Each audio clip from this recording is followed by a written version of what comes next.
ठीक, शुरुआत कर रहे हैं आज हम लोग पी ब्लॉक चैप्टर के लेक्चर नंबर 2 का, जिसमें आज हम लोग फिर से पढ़ेंगे बेसिक ही। ठीक है, बेसिक में आज हम लोग को पढ़ना है संकरण क्या है।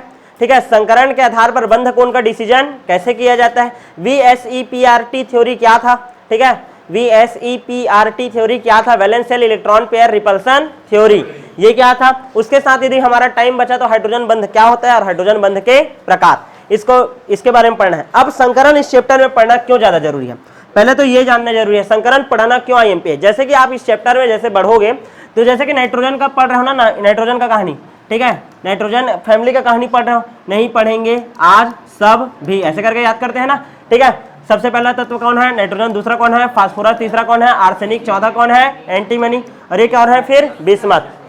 मान लो ये हाइड्रोजन के साथ क्रिया किया, इधर ध्यान दो, मान लो ये किसके साथ क्रिया किया, हाइड्रोजन के साथ, ये बनाता है NH3, ये बनाता है PS3, ये बनाता है ASH3, समझ आ रहा है, ये बनाता है SbH3, ये बनाता है BiH3।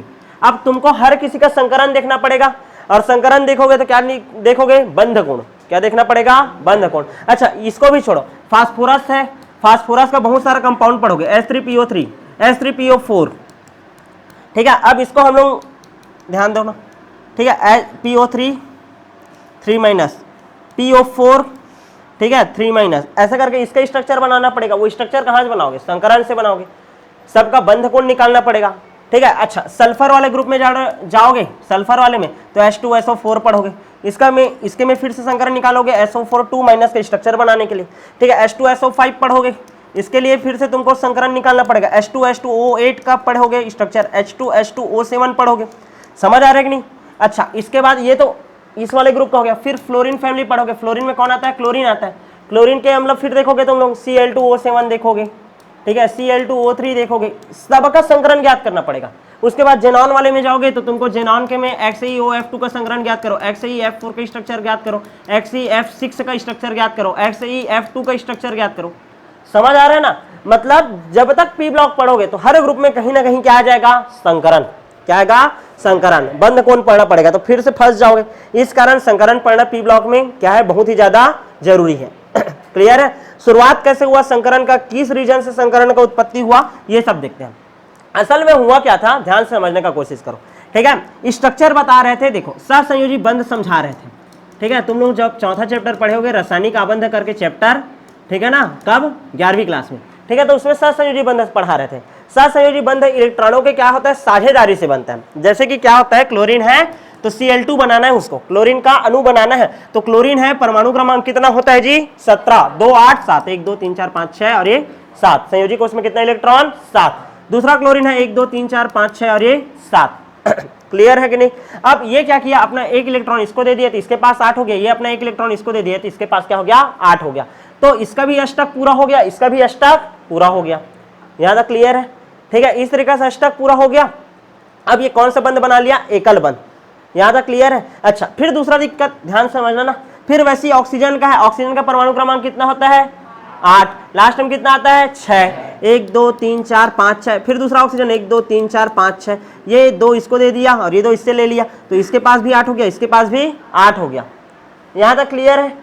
ठीक है, ऐसा करके स्ट्रक्चर बनाते गया। ठीक है, एकल बंध होता है, द्विबंध होता है, त्रिबंध, यानी साझेदारी हो रहा है, उसी इलेक्ट्रॉन का ये भी यूज कर रहा है, उसी इलेक्ट्रॉन का ये भी यूज कर रहा है, ऐसा वाला चलता था कॉन्सेप्ट। वैसे ही नाइट्रोजन का कहानी, ठीक है, N ट्रिपल बॉन्ड N, ऐसा नाइट्रोजन परमाणु क्रमांक कितना होता है, 7, लास्ट में कितना होता है, 5, तो 2 और 1 2 3 हो गया 5, इसके में भी 1 2 3 4 और ये 5, तो ये बन गया।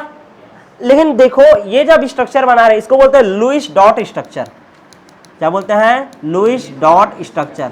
ये जब स्ट्रक्चर बनते हैं ना तो इससे कोई भी, ध्यान समझना, कोई भी कंपाउंड का हमको ज्यामिति नहीं पता चलता, उसका बंध कोण पता नहीं चलता। तो ये जो लुईस डॉट स्ट्रक्चर था वो क्या हो गया, फेल हो गया। क्या हो गया, फेल हो गया। इसके बाद दिमाग खराब हो गया कि स्ट्रक्चर को कैसे समझाए करके, स्ट्रक्चर को कैसे समझा। तब यहां पास एक नया कॉन्सेप्ट आया था, किसका, अतिव्यापन आया था। याद करो, अतिव्यापन एक होता है अक्षीय अतिव्यापन होता था और एक क्या होता था तुम्हारा, पार्श्वीय अतिव्यापन। ठीक है, सामने से यदि अक्षीय SS अतिव्यापन, SP अतिव्यापन, PP अतिव्यापन पढ़ते थे, याद आया। जैसे कि SS अतिव्यापन पढ़ना है तो उससे किसको समझा दिया, H2 अणु का बनना का, हाइड्रोजन होता है, परमाणु क्रमांक कितना होता है जी, 1s1 1, ठीक है, और इसका भी क्या हो जाएगा 1s1, इसका गोलाकार आकृति, इसका भी गोलाकार आकृति।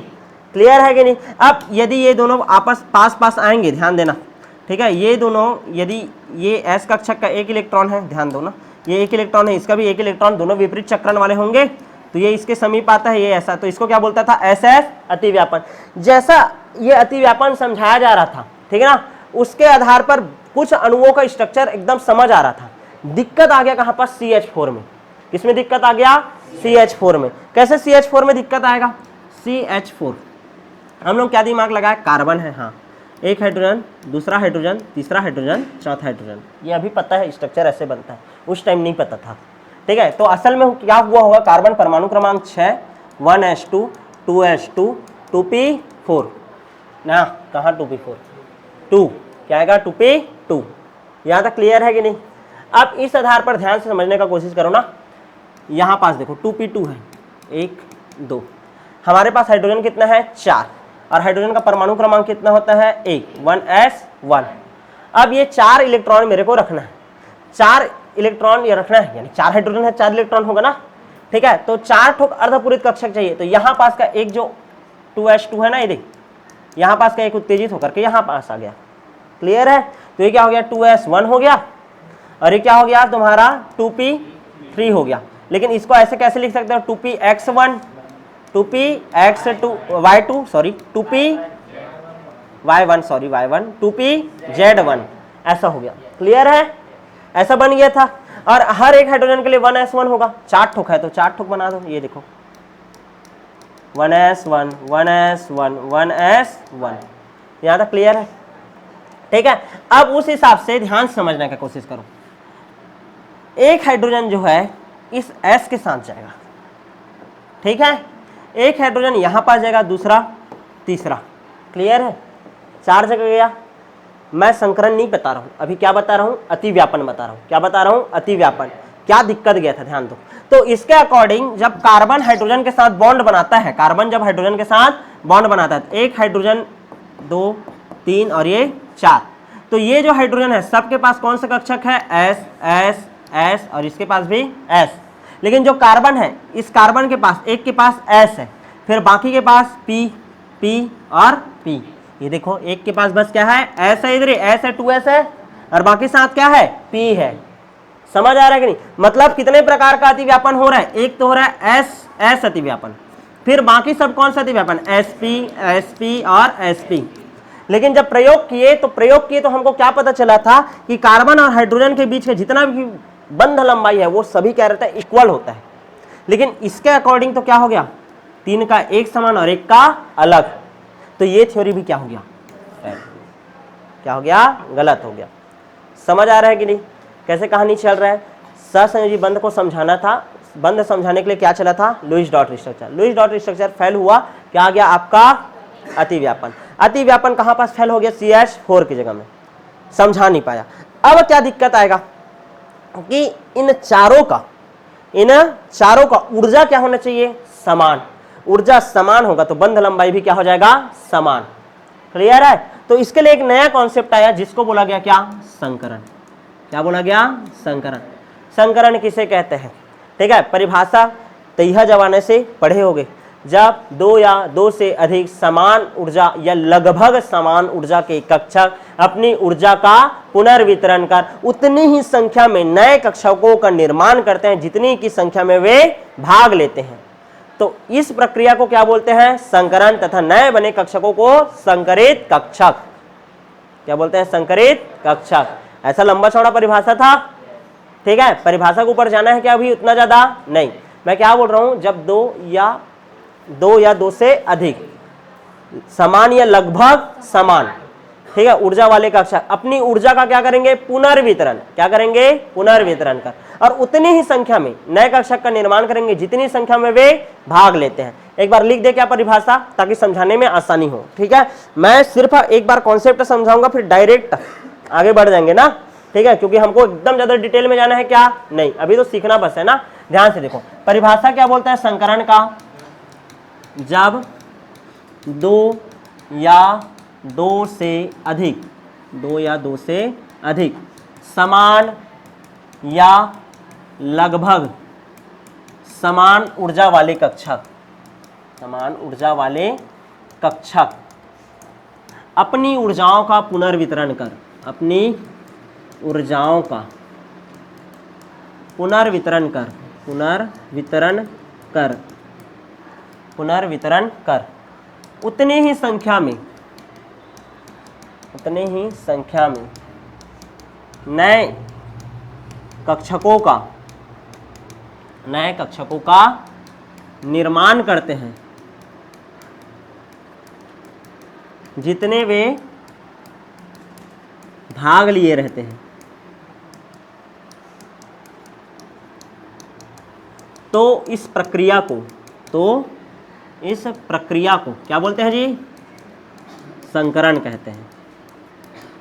तो इस प्रक्रिया को संकरण कहते हैं तथा नए बने कक्षकों को क्या बोलते हैं जी?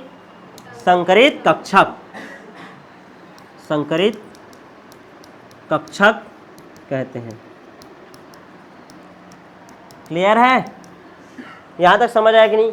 एस कक्षक कैसे दिखाई देता है? गोलाकार। पी कक्षक कैसे दिखाई देता है? डंबल आकार। और संकरित कक्षक कैसे दिखाई देगा? ऐसे गुब्बारा फुला देते हैं ना, फिर बांधते हो, ऐसा टाइप का। ये क्या है? संकरित कक्षक है। क्लियर है? ये याद रखना, संकरित कक्षक को कैसे शो करता है? इस तरीके से। यहाँ तक क्लियर है? यहाँ तक समझ आ गया कि नहीं? आगे बढ़ जाऊं क्या मैं? ठीक है, जैसे कि मेरे को उदाहरण, मैं कहानी डिस्टर्बेंस कहाँ आया था बोला था? CH4 में। उसी का उदाहरण देकर चले। ठीक है, देखो CH4 कार्बन परमाणु क्रमांक 6, 1s2 2s2 2p2। क्लियर है? इसको किसके साथ क्रिया करना है? हाइड्रोजन 1s1 ये होता है। अब ध्यान से देखो, सामान्य अवस्था है तो क्या है? संकरण में समान या लगभग समान। यहाँ पास देखो तो यहाँ पास 1s आएगा, यहाँ पास 2s आएगा और यहीं पास क्या आएगा? 2p। तो कौन कौन से कक्षक भाग लेगा है? पहले तो लगभग समान या लगभग समान। समान ऊर्जा के कक्षक हैं, एक ही ऊर्जा स्तर में है तो यह लगभग समान होता। जस्ट पीछे वाला भी भाग ले सकता था, लेकिन जरूरत पड़ेगा तब। क्लियर है? तो अभी तो हटा ही दो। क्लियर है? तो लगभग समान ऊर्जा कक्षक भाग लेते हैं। मतलब संकरण में कौन कौन सा भाग लेगा? ये वाला और ये वाला बस।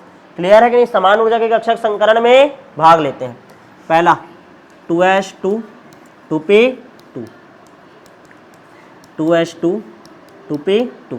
क्लियर है? संकरण के लिए एक शर्त होता है कि सभी कक्षक जिसमें जो संकरण में भाग लेगा वो क्या होना चाहिए? अर्धपूरित। क्या होना चाहिए? अर्धपूरित, या तो फिर खाली होना चाहिए। अर्धपूरित होना चाहिए या तो खाली होना चाहिए, पूर्णपूरित होना नहीं चाहिए। तो ये कौन सा अवस्था में आएगा? सामान्य अवस्था के बाद उत्तेजित अवस्था। कौन सा अवस्था में आ जाएगा? उत्तेजित अवस्था। और यहाँ का इलेक्ट्रॉन फेंका जाएगा जी, और कहाँ चला जाएगा? 2p के पास। ये खाली हो गया। अब ध्यान दो, यहाँ पास उत्तेजित अवस्था आया है। अभी यहाँ पास देखो, ये s है और ये क्या है? p है। px, py और pz तीनों को क्या बोलते हैं? संभ्रंश कक्षक बोलते हैं। क्या बोलते हैं? संभ्रंश कक्षक। तीनों कक्षकों का ऊर्जा बराबर रहता है, px, py और pz का, लेकिन इसका एनर्जी अलग है। हाइड्रोजन को ला दूंगा, फिर वही अतिव्यापन वाला चोचला हो जाएगा। तो मेरे को क्या करना है? इन चारों कक्षकों के ऊर्जा को क्या करना है? समान करना है। क्या करना है? समान करना है। यहां तक क्लियर है कि नहीं? अब ऊर्जा को समान करना है तो मेरे को ऊर्जा का क्या करना पड़ेगा? पुनर्वितरण। क्या करना पड़ेगा? पुनर्वितरण। फिर से रीअरेंजमेंट करना पड़ेगा। ऐसा समझो कि ये है तुम्हारा मोतीचूर का लड्डू, और ये कौन सा लड्डू है? बूंदी लड्डू। कौन सा लड्डू है? बूंदी लड्डू। क्लियर है कि नहीं? ये बूंदी लड्डू कितना ठोक है जी? 3 ठोक है। कितना है? 3। ये ठीक है, ऐसा है। अब ये 3 और ये 4, चारों को मिक्स करूंगा, और चारों को मिक्स करूंगा, चारों अच्छे से मिक्स हो जाएंगे। और इससे फिर से कितना लड्डू बना सकता हूं? 4। तो संकरण में जितने कक्षक भाग लेते हैं उतने ही नए कक्षक बनेंगे। अब देखो, इसका गुण इसमें भी आ गया, इसमें भी आ गया और इसमें भी, या इन तीनों का गुण इसमें भी चला गया, क्योंकि चारों मिक्स हो गया है। तो अब जो नया कक्षक बनेगा उनको क्या बोलूंगा मैं? संकरित कक्षक। क्या बोलूंगा? संकरित कक्षक। सबका एनर्जी बराबर होता है, इस कारण चारों को मैं एक साथ लिखता हूं। 1 2 3 और ये 4। एक एस कक्षक था और कितना पी कक्षक था? 3। तो एक एस और कितना पी कक्षक? 3 पी कक्षक। तो इसका नाम क्या हो जाएगा? sp3। तो हर एक कक्षक का नाम क्या sp3 sp3 sp3, और इसका नाम भी क्या हो जाएगा? sp3। सब कक्षक की एनर्जी बराबर हो गया, सबके पास एक एक इलेक्ट्रॉन पहले से था, हो गया। अब चारों का एनर्जी बराबर हो गया, तो अब मैं क्या कर सकता हूं, हाइड्रोजन को एंट्री करवा सकता हूं। तो अब कौन सा अवस्था आ गया, संकरण अवस्था। कौन सा अवस्था, संकरण अवस्था। संकरण अवस्था में क्या करूंगा, मैं चारों हाइड्रोजन को लाऊंगा, 1 2 3 और ये 4, ये चारों हाइड्रोजन आकर के क्या हो गया, जुड़ गया। समझ आया कि नहीं। अब देखो तो यहां पास का sp3, देखो इस वाले को देखो, sp3s sp3s sp3s sp3s, चारों का एनर्जी समान हुआ। और जब ऐसा अरेंजमेंट होता है, ध्यान से देखो, ऐसा रहता है तो ये जो स्ट्रक्चर बनता है वो बनता है चतुष्फलकी। क्या बनता है, चतुष्फलकी, तीन गोड़िया स्ट्रक्चर, 1 2 3 4। समझ आया। यहां पास हाइड्रोजन, यहां पास हाइड्रोजन, यहां पास हाइड्रोजन और यहां पास हाइड्रोजन। यहां तक क्लियर है। यदि इसका ऑर्बिटल स्ट्रक्चर बनाऊं, कार्बन, ध्यान दो, कार्बन का क्या बन चुका है, संकरित कक्षक बन चुका है। संकरित कक्षक कैसे दिखाई देता है, ये ऐसा दिखाई देता है। संकरित कक्षक बनाओ, ये एक कार्बन का एक संकरित कक्षक, 2 संकरित कक्षक, 3 संकरित कक्षक, 4 संकरित कक्षक। कितना संकरित कक्षक है टोटल, 4। हाइड्रोजन कितना है, 4। हर एक हाइड्रोजन का आकार क्या होता है, एस शेप वाला है ना, 1 2 3 4। गलती क्या करते हो, इलेक्ट्रॉन भूल जाते हो। ये किसका इलेक्ट्रॉन है, संकरित कक्षक का, और ये किसका है, हाइड्रोजन का। क्लियर। ये कौन सी स्ट्रक्चर बन गया, ऑर्बिटल। कितना बंध कोण रहता है, 109 अंश 28 मिनट। क्या बोलते हैं इसको, चतुष्फलकी। क्या बोलते हैं, चतुष्फलकी। क्लियर है कि नहीं। तो संकरण बता दिया किसको, ज्यामिति को। किसको बताया, ज्यामिति को। और किसको बताया, बंध कोण को। स्ट्रक्चर को अच्छा खासा समझा दिया। क्लियर है कि नहीं। केवल एक चीज नहीं समझा पाया था, फिर ये थ्योरी भी फेल हुआ था, अनुचुंबकीय गुण। चुंबकीय गुण, अनुचुंबकीय गुण को समझा नहीं पाया। फिर इसी के कारण एक नया थ्योरी आया था, MOT, मॉलिक्यूलर ऑर्बिटल थ्योरी, लेकिन वो हमारे काम का है क्या, भी नहीं। ठीक है, आएगा काम। कब आएगा, उपसंयोजी यौगिक चैप्टर पढ़ोगे तब, थोड़ा सा। क्लियर है। चलो यहां तक क्लियर है, समझ आया कि नहीं। ठीक है, किस तरीके से ये संकरण का उत्पत्ति हुआ। अब पूरा संकरण जो है बहुत ज्यादा डिटेल चलता है। ठीक है, तो हम लोग जो मेन संकरण है उन सब का क्या याद रखेंगे, बंध कोण याद रखेंगे, उदाहरण रखेंगे याद, ज्यामिति याद रखेंगे। ठीक है, ताकि हमको कोई दिक्कत ना हो। और याद रखना, मैं अभी जितना भी तुमको संकरण बताऊंगा उनमें लोन पेयर इलेक्ट्रॉन उपस्थित नहीं है। दिमाग में छाप के रखना, लोन पेयर उसमें उपस्थित नहीं है। जैसे मैं CH4 बनाया, CH4 का स्ट्रक्चर बनाओ, कार्बन परमाणु क्रमांक 6, लास्ट में कितना आता है, 4, 1 2 3 और ये 4, चारों हाइड्रोजन जुड़ गया। कहीं पास भी खाली है क्या, ये अभी नहीं। BeCl2 बनाने के लिए बोला, BeCl2 बनाओगे, बोरान सॉरी बेरिलियम परमाणु क्रमांक 4, हाइड्रोजन हीलियम लिथियम बेरिलियम ना 4, लास्ट में कितना आएगा, 2 आएगा। तो 1 और 1, तो 1 क्लोरीन इधर और 1 क्लोरीन इधर। BeCl3 परमाणु क्रमांक कितना होता है, बोरान 5, लास्ट में कितना आया, 3, 1 2 3, तो 1 क्लोरीन इधर, 1 क्लोरीन इधर और 1 क्लोरीन इधर। समझ आ रहा है। कहीं पास भी एक्स्ट्रा इलेक्ट्रॉन बच रहा है क्या, नहीं, सब के सब बंध बनाने में क्या ले रहे हैं, भाग ले रहे हैं। मैं ऐसे वाले का संकरण बता रहा हूं। फिर एक और ऐसा संकरण बताऊंगा जिसमें क्या होगा, लोन पेयर बचा रहेगा। ठीक है, जैसे H2O में ऑक्सीजन है तो एक हाइड्रोजन इधर, एक हाइड्रोजन इधर। ऑक्सीजन परमाणु क्रमांक कितना होता है, 8, लास्ट में कितना आता है, 6 में कितना यूज हो गया है, 2, बचा कितना, 4 बच गया। NH3 का स्ट्रक्चर, नाइट्रोजन 1 2 3 4 5, 1 2 3, ये बच गया। तो इनका संकरण अलग पढ़ेंगे। ठीक है, लोन पेयर जब नहीं होता तो संकरण क्या होगा, और लोन पेयर होगा तब संकरण क्या होगा, ऐसा करके पढ़ रहे हैं। क्लियर है, किसी कोई दिक्कत इतने में नहीं। चलो चार्ट साथ ही साथ बना लेना, एक बार याद कर लेना। ठीक है, कैसे बनाना है ध्यान दो। ठीक है, जिन लोग बना लिए होगे उनको कोई दिक्कत नहीं। ठीक है, और जिन लोग नहीं बनाए हो उन लोग ध्यान दो। होमवर्क दिया था कि नहीं तुम लोग को, लिखने के लिए तो बोला था जी। ठीक है, ध्यान से समझते जाना ना।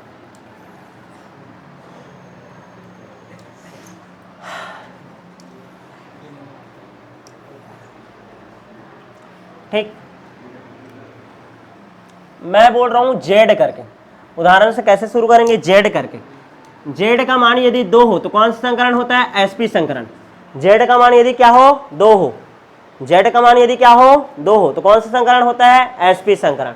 sp संकरण में ध्यान समझना, sp संकरण में उदाहरण दे रहा हूं ना, उदाहरण किसका रहता है, BeCl2 का, इसका उदाहरण दे रहा हूं BeCl2 का। इसका ज्यामिति क्या होता है, ध्यान से समझते जाना, ज्यामिति होता है रेखीय।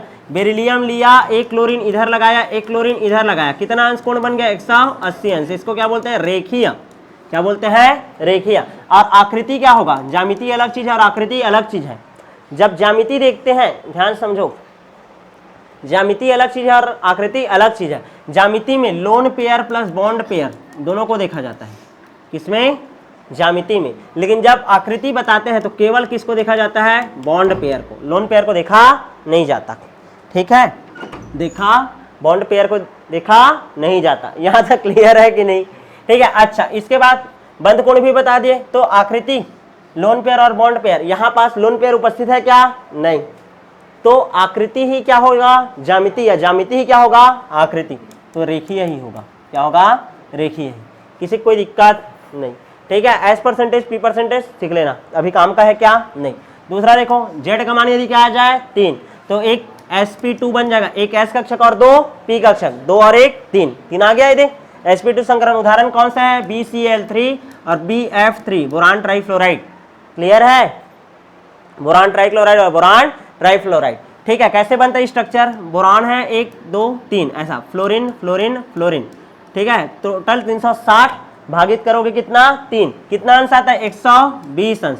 इसको बोलते हैं त्रिकोणीय समतल। क्या बोलते हैं, त्रिकोणीय समतल।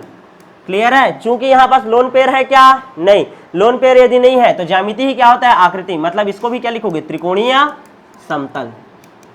क्या लिखोगे, त्रिकोणीय समतल। किसी कोई दिक्कत नहीं। नेक्स्ट 4 हो, अब बीच पढ़े हो, sp3 संकरण, 3 और 1 4, sp3 संकरण उदाहरण याद रखना है CH4। क्या याद रखना है, CH4। और क्या उदाहरण याद रखना है, NH3। और क्या उदाहरण याद रखना है, H2O। तीनों के बारे में पढ़ोगे इसी चैप्टर में।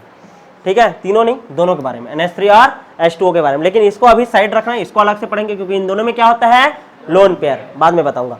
CH4 का बीच स्ट्रक्चर देखे तो क्या होता है, चतुष्फलकीय। क्या होता है, चतुष्फलकीय। बंध कोण का मान कितना होता है, 109 अंश 28 मिनट। कितना होता है, 109 अंश 28 मिनट। किसी को कोई दिक्कत है क्या इसमें, नहीं। इस टाइप का स्ट्रक्चर बनता है, एक एक डायग्राम दिमाग में छापते जाओ, भयानक काम आएगा। और सीधा याद रखना, sp संकरण रेखीय होता है, 180 अंश होता है। sp2 संकरण त्रिकोणीय समतल होता है, 120 अंश होता है। sp3 संकरण चतुष्फलकीय होता है, 109 अंश 28 मिनट। दिमाग में छपना चाहिए, धड़ाधड़ धड़ाधड़। ठीक है, चौथा 4 हो गया, पांचवा मतलब जेड का मान यदि क्या हो, 5। अरे ये सीरियल नंबर नहीं है भाई, सीरियल नंबर 1 2 3 और ये 4 है ना, ये सीरियल नंबर अलग है, ये जेड बोल रहा हूँ। ठीक है, यानी 2 कितने कक्षक जुड़ करके बना रहे हैं। ठीक है, यदि कक्षक का टोटल संख्या कितना हो, 5, एक एस रहता है, पी कितना रहता है, 3 और डी आ जाएगा, तो sp3d संकरण, sp3d संकरण इसी चैप्टर में पढ़ोगे। किसका उदाहरण, PCl5। एक ट्रिक बता रहा हूं, 4 है तो 4 है, उदाहरण देखो, CH4 4 है तो 4 है, 3 है 3 है, 2 है तो 2 है। ठीक है, ऐसे करके याद रख सकते हो, कंफ्यूज नहीं होगे कभी भी। ठीक है, PCl5, PCl5 इसी चैप्टर में पढ़ना है इसका स्ट्रक्चर। किसका, PCl5 कैसे बनता है, त्रिकोणीय द्विपिरामिडी। क्या बनता है, त्रिकोणीय द्विपिरामिडी। फास्फोरस 1 2 3, 3 कोण बन गया, और एक ऊपर पिरामिड बनेगा और एक नीचे, ये 3 कोण बना रहे, ये त्रिकोण। और एक पिरामिड कहाँ बन जाएगा, ऊपर, और एक कहाँ बनेगा, नीचे। क्या नाम हो जाएगा, त्रिकोणीय द्विपिरामिडीय,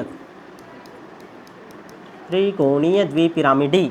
यहाँ तक क्लियर है, क्या बनता है, त्रिकोणीय द्विपिरामिडी। किसी कोई दिक्कत नहीं।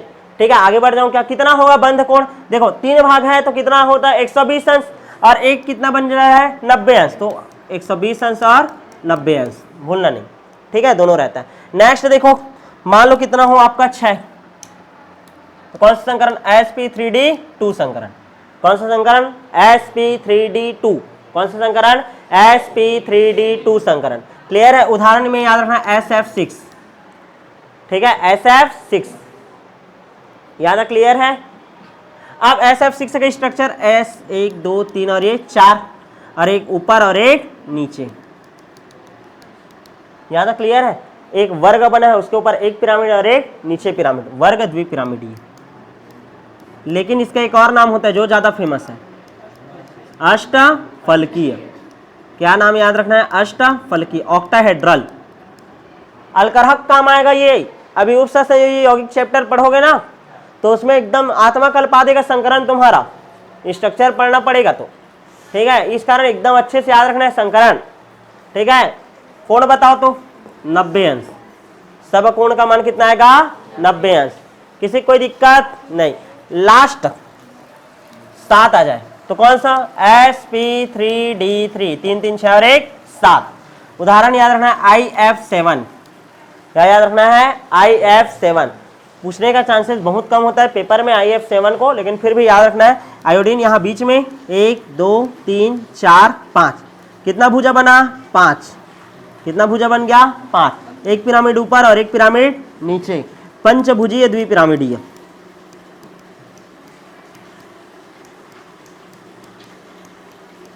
पंचभुजीय द्विपिरामिडीय। कोण कितना होगा? 72 अंश। कितना अंश कोण होगा? 72 अंश। सबको याद हो जाना चाहिए भैया, देख लो।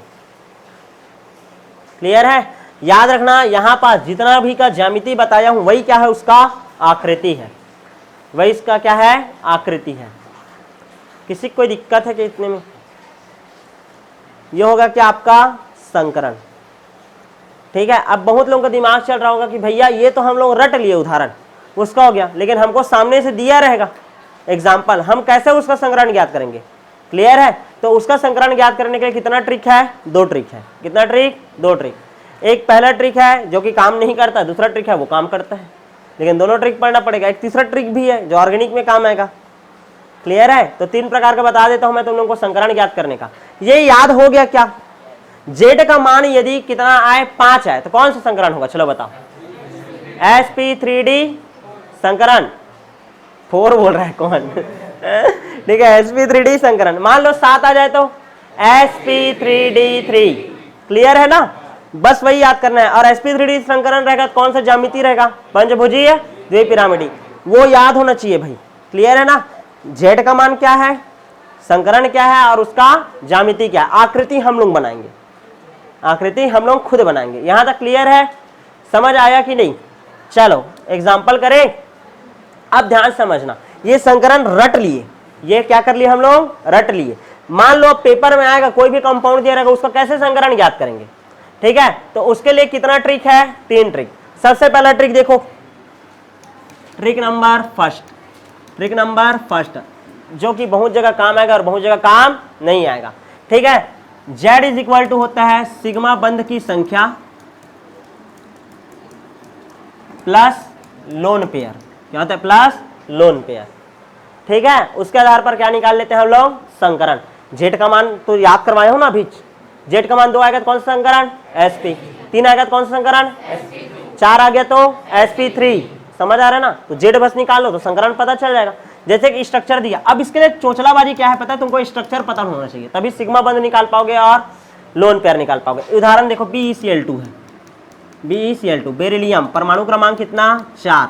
ठीक है, 2 और 2, तो लास्ट तक संयोजी को उसको लेते हैं, तो 2 1 2। ठीक है ना? अब एक बनाया किसके साथ बंद? क्लोरीन के साथ, और एक बनाया किसके साथ बंद? क्लोरीन के साथ।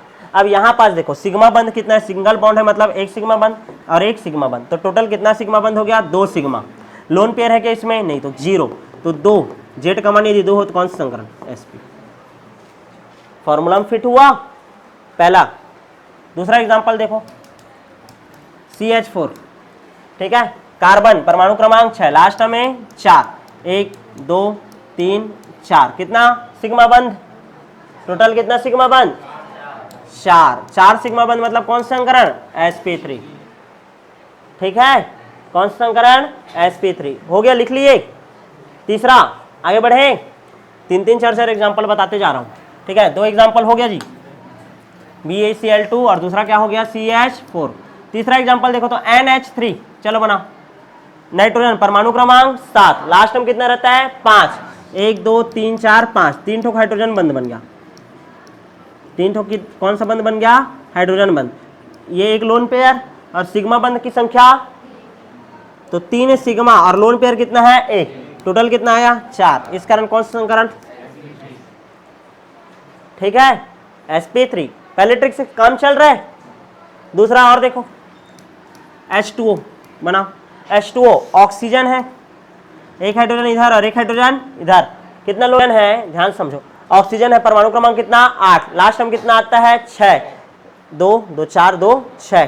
तो देखो सिग्मा बंध कितना बना 2 और लोन पेयर कितना है 2, तो 2 और 2 4। कौन सा संकरण आ गया sp3। कौन सा संकरण आ गया sp3। यहां तक क्लियर है कि नहीं। अब दिमाग खराब कर रहा हूं तुम्हारा। कैसे दिमाग खराब कर रहा हूं, पांचवा उदाहरण।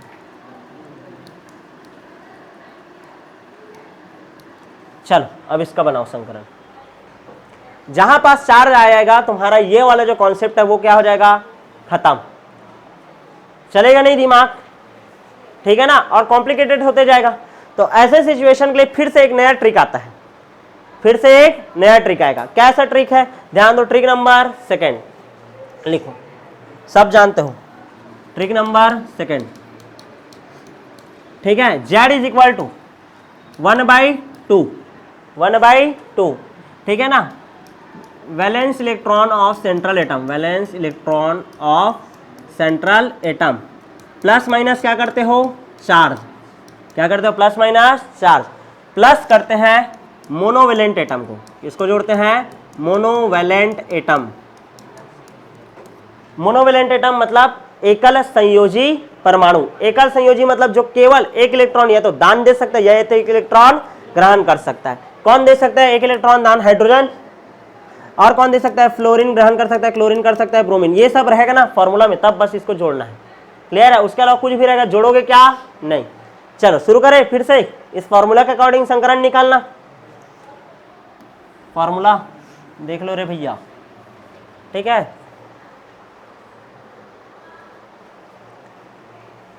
चलो शुरू करें क्या, ध्यान दो। वही उदाहरण ले क्या फिर से, फिर प्रॉब्लम में चले जाएंगे। एग्जांपल देखो, पहला BeCl2। चलो BeCl2 फॉर्मूला में लगाओ। Z is equal to 1/2। Central atom यहाँ पास कौन है, बेरिलियम। कौन है, बेरिलियम। जो कम संख्या में होता है या जिसका विद्युत ऋणात्मकता कम होता है उसको सेंट्रल एटम मानते हैं। जो कम संख्या में हो या जिसका विद्युत ऋणात्मकता क्या हो, कम हो, उसको क्या माना जाता है, सेंट्रल एटम। सेंट्रल एटम बना दिया किसको, बेरिलियम का। बेरिलियम का परमाणु क्रमांक कितना होता है 4, लास्ट में कितना आता है 2, तो 2 लिखा। कितना लिख दिया 2। अब देखो इसमें कोई चार्ज दिया है क्या, नहीं चार्ज नहीं दिया, ये वाला पॉइंट को छोड़ देंगे। अब उसके बाद देखो क्या हमारे पास मोनोवेलेंट एटम है क्या, यस। कौन है, क्लोरीन। कितना ठोक है, 2 ठोक, तो 2 धन 2 कितना हो जाएगा 4/2, मतलब 2 मतलब कौन सा संकरण, खत्म। समझ आ रहा है कि नहीं। एग्जाम्पल देखो दूसरा CH4। चलो इसको तुम लोग बताओ। Z बराबर 1/2, कार्बन परमाणु क्रमांक 6, लास्ट में कितना आता है 4। हाइड्रोजन मोनोवेलेंट है कि बाइवेलेंट, मोनोवेलेंट। अरे एक ठोक है ना, दान दे सकता है, मतलब इस फॉर्मूला में जुड़ेगा। तो 4 धन 4 8, 8/2 4। कौन सा संकरण, sp3। समझ आ रहा है, कौन सा संकरण आ गया, sp3। चलो और आगे बढ़े। तीसरा उदाहरण देखो, तीसरा उदाहरण बताओ IF7। हाँ आप दिमाग खराब होगा भैया। कैसे दिमाग खराब होगा, Z बराबर 1/2। आयोडीन परमाणु क्रमांक कितना होता है, ऐसा मत सोचो। आयोडीन कौन सी फैमिली का है, फ्लोरीन फैमिली का ना।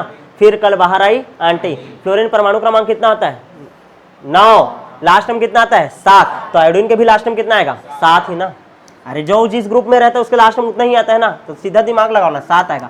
फ्लोरीन मोनोवेलेंट है कि बाइवेलेंट, मोनोवेलेंट, तो क्या आ जाएगा 7। 7 ठोक है ना, तो 7 7 14, 14/2 क्या आ गया 7, sp3d3। क्लियर आया कि नहीं। चलो अब मजा आएगा। चौथा PO4 3-। अब बनाओ। Z is equal to phosphorus परमाणु क्रमांक 15, लास्ट में कितना आता है 5 धन। ऑक्सीजन मोनोवेलेंट है कि बाइवेलेंट, अब बताओ वो काउंट होगा क्या, नहीं। अच्छा 3- चार्ज लगा है, माइनस रहता है वो +3, ठीक है। 5 3 8/2, 8/2 बोले तो 4, मतलब कौन सा संकरण है, sp3 संकरण। कौन सा संकरण है, sp3 संकरण। चलो तुम लोगों के लिए वर्क है, अब चलो बनाते जाना। 5वां CO3 2-।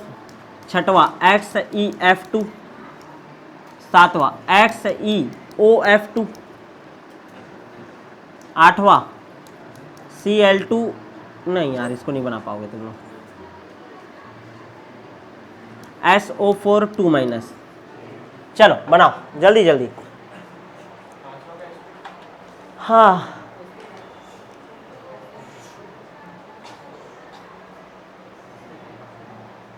चार धन 2 6, 6/2। कौन सा संकरण? sp2 ना। इसका बताओ। जेनॉन कौन से ग्रुप का है? हीना ने आरंग में कुर्ता कटवा करके रंगवाया। लास्ट में कितना आता है उसके? 8, 8 धन 2 10, 10/2 कितना आएगा? 5। कौन सा संकरण? sp3d हो गया। XeOF2 वही फिर से आ गया। ऑक्सीजन जोड़ते हो क्या? नहीं, इसको जोड़ के फिर से वही संकरण sp3d। SO4 2-, सल्फर परमाणु क्रमांक 16 2 8 6 -4 है, मतलब वो क्या हो जाएगा? प्लस। तो कितना हो जाएगा? 6 धन 2 8, 8/2 कितना आएगा? 4, 4 बोले तो sp3। खत्म। कितना फास्ट हो रहा है, समझ आ रहा है? और यही को याद करना है तुमको। क्लियर है? अब संकरण तुमको पता चल गया, तो चलो बताओ sp2 संकरण है तो कौन सा ज्यामिति होगा? त्रिकोणीय समतल।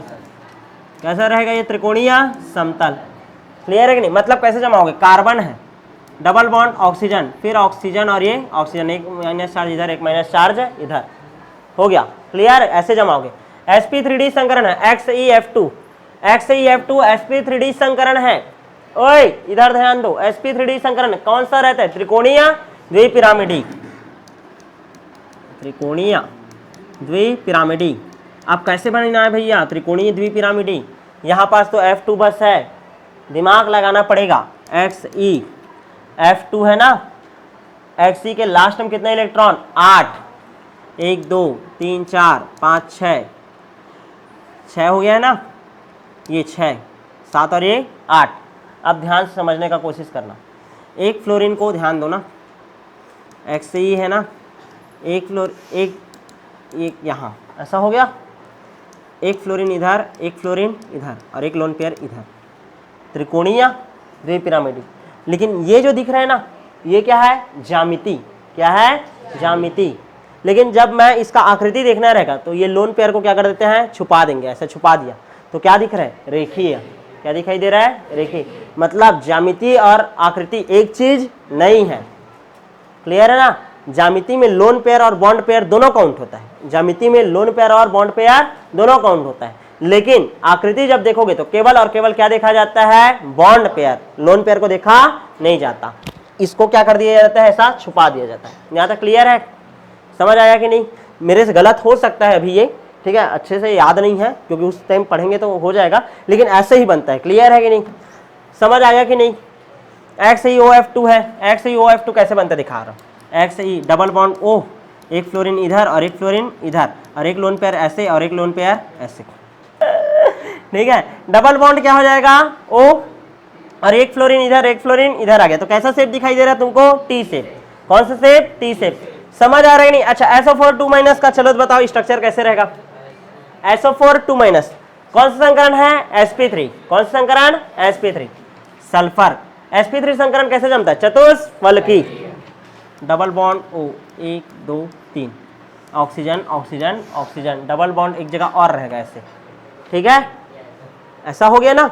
अब ये माइनस चार्ज इसमें और एक माइनस चार्ज इसमें। मान लो यही फॉर्मूला रहता किसका? H2SO4 का, तो H2 को बस सताया तो हूँ ना, तो H2 हटा तो कौन सा चार्ज लगा था? माइनस।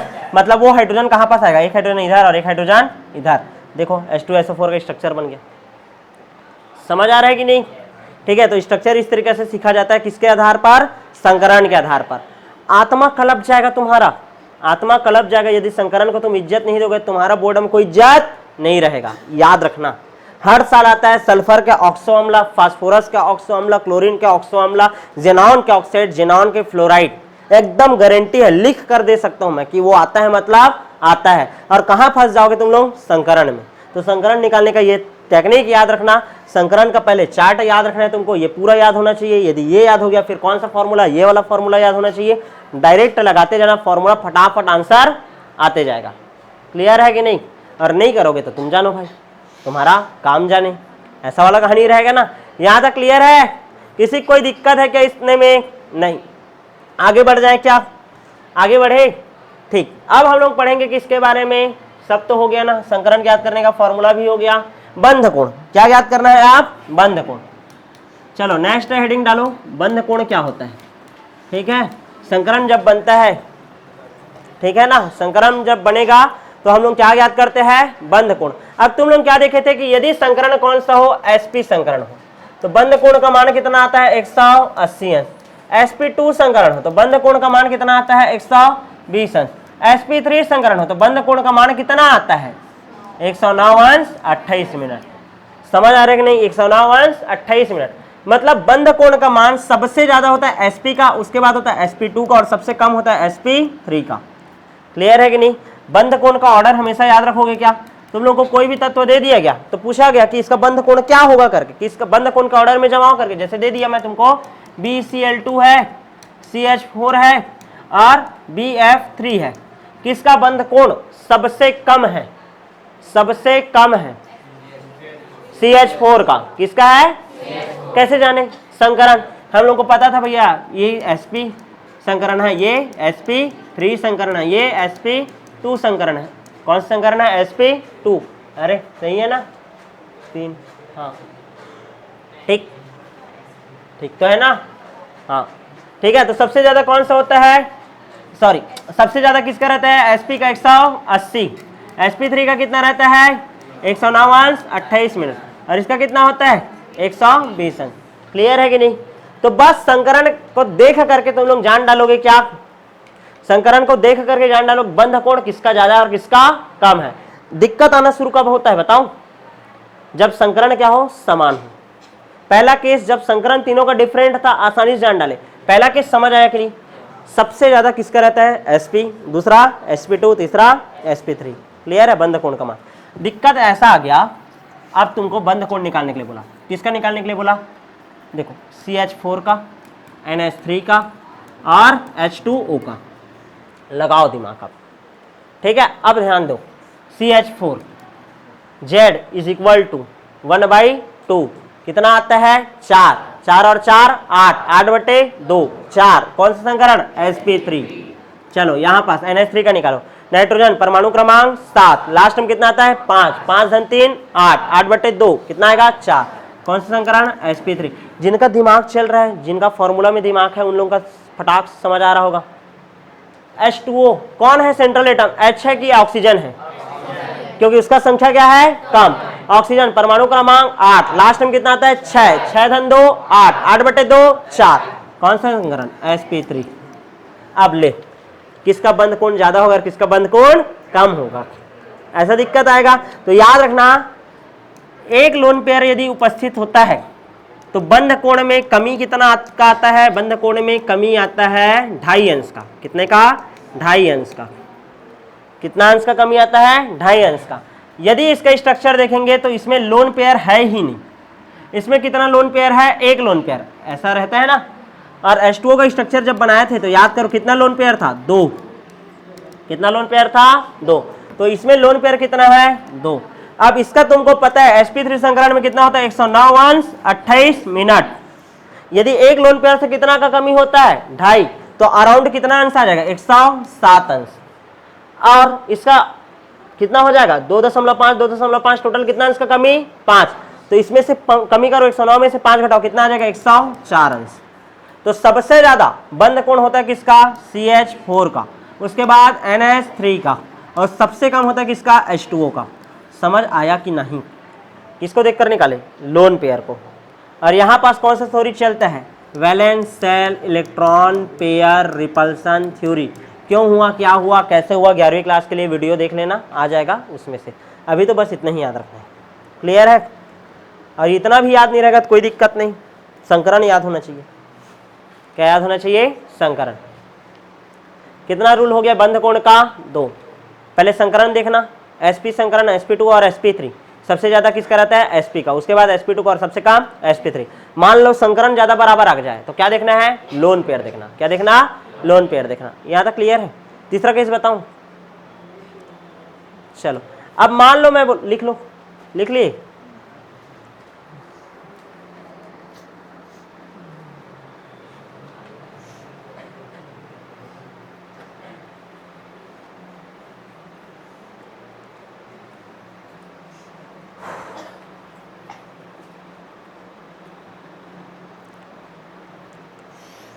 चलो आगे बढ़े। दोनों का चेहरे का देखता हूँ 12 बज गया सबका। ये भगवान, ये आदमी क्या क्या पढ़ा रहे हैं करके। ठीक है, चलो 2 नियम हो गया बंध कोण ज्ञात करने का। तीसरा नियम देखो, तीसरा नियम, मान लो कहानी ऐसा चल जाए NH3 PS3 ASS3 ऐसा वाला कहानी आ जाए तो, SbS3 ऐसा कहानी आ जाए तो, मतलब क्या है देखो, संकरण देखो, संकरण कौन सा संकरण है sp3, कौन सा संकरण आएगा, इसका भी एक ही ग्रुप है ना sp3, कौन सा संकरण आएगा sp3, यहाँ पर इस भी कौन सा संकरण sp3। लोन पेयर गिनो तो, नाइट्रोजन के मुड़ी में 2 ठोक इलेक्ट्रॉन, फास्फोरस के मुड़ी में भी 2 ठोक इलेक्ट्रॉन, तो लोन पेयर का भी संख्या सब में क्या हो गया बराबर, 1 1 1 1। दिमाग खराब अब, यानी कि पहला रूल भी कैंसल, दूसरा रूल भी कैंसल। अब नया रूल, सेंट्रल एटम यदि असमान हो और सराउंडिंग एटम समान हो तब का केस है ये। क्या बोल रहा हूं मैं, यदि सेंट्रल एटम, सेंट्रल मतलब जो मुख्य है वो, सेंट्रल एटम नाइट्रोजन वगैरह है ना, सेंट्रल एटम क्या है असमान, क्या है असमान, वह सराउंडिंग एटम जो उसको घेरा है, किनको ऐसा लग रहा है कि ये बेकार है करके, उनका जीवन बेकार हो जाएगा उनका जीवन बेकार हो जाएगा। ठीक है, सराउंडिंग एटम क्या हो, समान हो। देखो सबका सराउंडिंग में देखो तो हाइड्रोजन है, समान है वो, इसमें भी H है, इसमें भी H है, इसमें भी H है, इसमें भी H है। तो ऐसे कंडीशन में ध्यान समझना जी, तो ऐसे कंडीशन में ठीक है, जिस सेंट्रल एटम का इलेक्ट्रोनेगेटिविटी अधिक होता है उसका बॉन्ड एंगल भी अधिक होता है। नाइट्रोजन, फास्फोरस, आर्सेनिक और Sb सबसे ज्यादा विद्युत ऋणात्मकता किसका रहेगा, नाइट्रोजन का। क्यों नाइट्रोजन का रहेगा, चलो बताओ।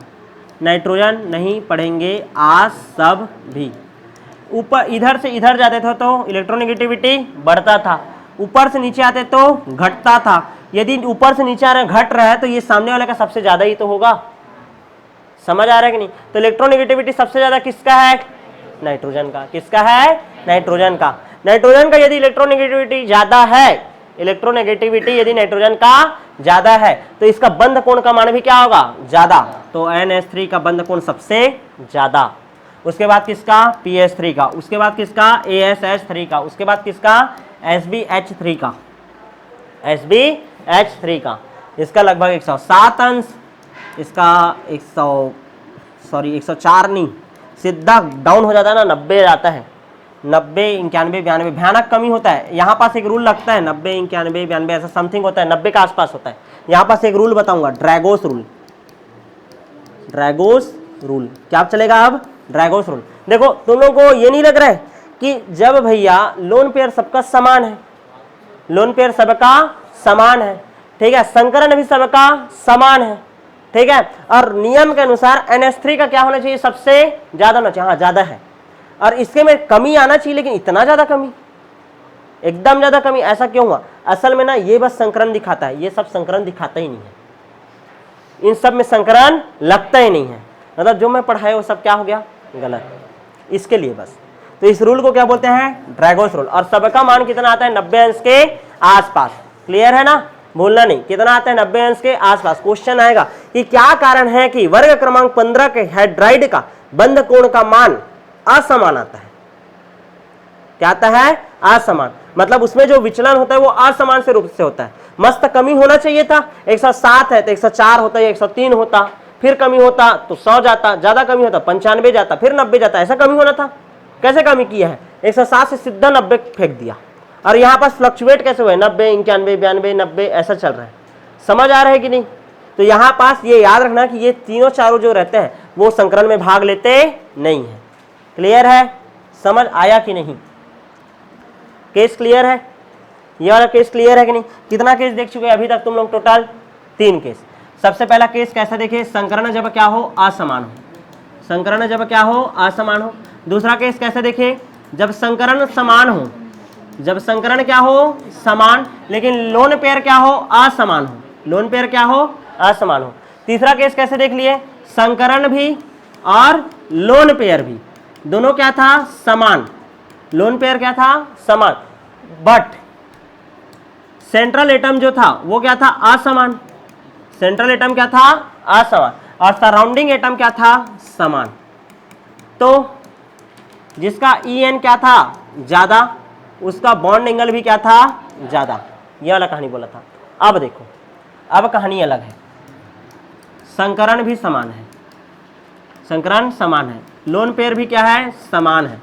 ध्यान समझना, संकरण भी समान है, लोन पेयर भी समान है, लेकिन अब सेंट्रल एटम अभी असमान था, अब क्या कर देता हूं, समान।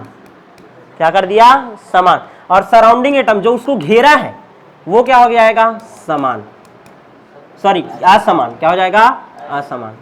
उदाहरण देखो, उदाहरण COCl2 COF2। और ध्यान दो, इधर COCl2 और COF2 है। COCl2 को देखो, कार्बन और ऑक्सीजन दोनों में विद्युत ऋणात्मकता किसका कम है, कार्बन का। इसका कार्बन क्या होगा, central atom double bond O, carbon double bond O, central atom दोनों का समान। सराउंडिंग एटम देखो, क्लोरीन क्लोरीन, फ्लोरीन फ्लोरीन। यहां पास याद रखना है, जिसका इलेक्ट्रोनेगेटिविटी ज्यादा, उसका बॉन्ड एंगल क्या होता है, कम। ठीक है, इलेक्ट्रोनेगेटिविटी फ्लोरीन का ज्यादा है कि क्लोरीन का, फ्लोरीन का, तो इसका बॉन्ड एंगल क्या होगा, कम। तो ये ऐसा हो जाएगा। क्लियर है, कितना रूल हो गया, टोटल 4। तो इस तरीके से आपका संकरण और बंध कोण वाला टॉपिक क्या होता है, कंप्लीट। मिलते हैं आप नेक्स्ट क्लास में।